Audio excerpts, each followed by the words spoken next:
ស្រវ៉ាស្រឡៅសំដីស្រលូនសំរៀងនាងអូននាងជីលើទូបើបានជីក្បែរបងមានដីសុខបានផុតពីទុក្ខព្រោះក្បែរតូចតន់បងបានជួបស្រីនៅកំពុងភ្លុកចិត្តរៀមពីដើមលងភាក់អូនមានមុនបងដើរច្រានខេត្តបុប្ផារាប់ពុនចិត្តបងមិនតន់រំភើបស្នេហា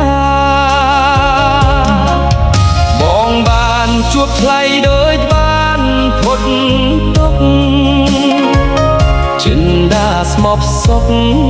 កត់រូបជីវ៉ា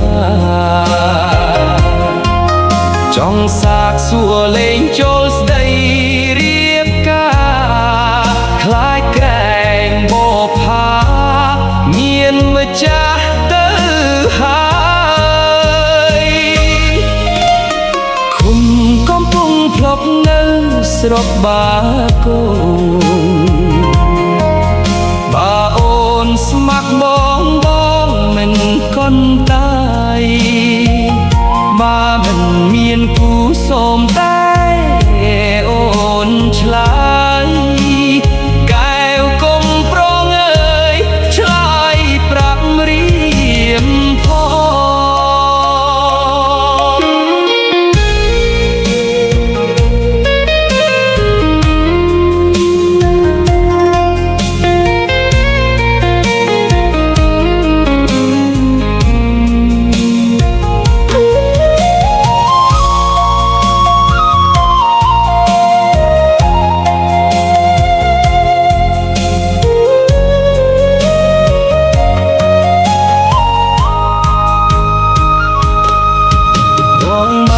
ជួបថ្លៃដូចបានផុតទុក្ខចិនដាស្ងប់សុខកត់រូបជីវ៉ាចង់សាកសួរលេងចូលស្ដីរៀបការខ្លាចក្រែងបុប្ផាមានម្ចាស់ទៅហើយ